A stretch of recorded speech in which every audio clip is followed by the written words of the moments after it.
है मगहिया होली है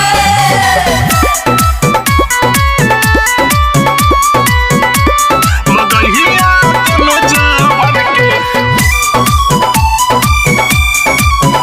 वो तो दीदी अच्छी मार मारी सो होली है मगहिया दोनों जवान के कि दीदी अच्छी मार मारी सो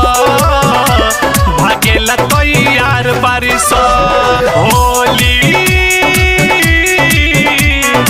होली में चोली खोली दोनों की घूम तू घर बारी सो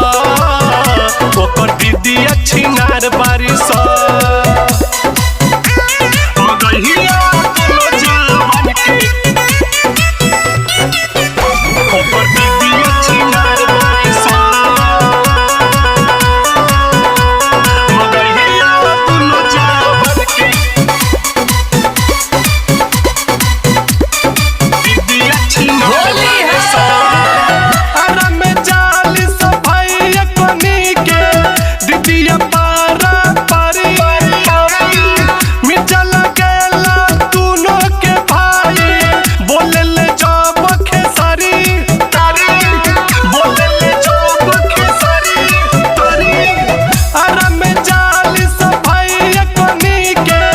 दीदिया पारा पारी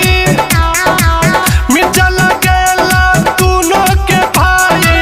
बोले ले जब खेसारी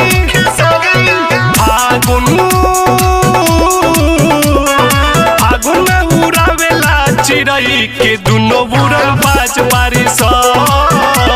भागेला तैयार बारी सो मगहिया दोनों जवान के कि दीदी अच्छी नार बारी सो भागेला तैयार बारी सो मगहिया दोनों जवान के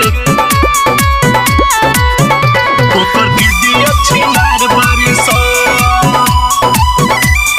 दीदी अच्छी नार होली बारी है सो छपरा के छोरा तो मोली ले जाके ओकने के रंगवा गोली में अभी तो कुमार भी नहीं हो न छोरी भले तो गोली चली रे भले तो गोली चली रे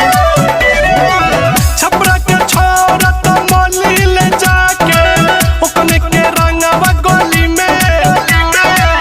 अभी तो कुमार भी नहीं हो न छोरी भले तो गोली चली रे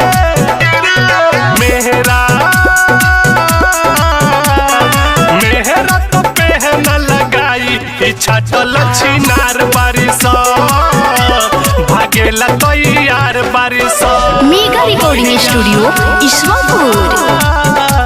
मगहिया दोनों जवान के कि दीदी अच्छी नार बारी सो भागेला तैयार बारी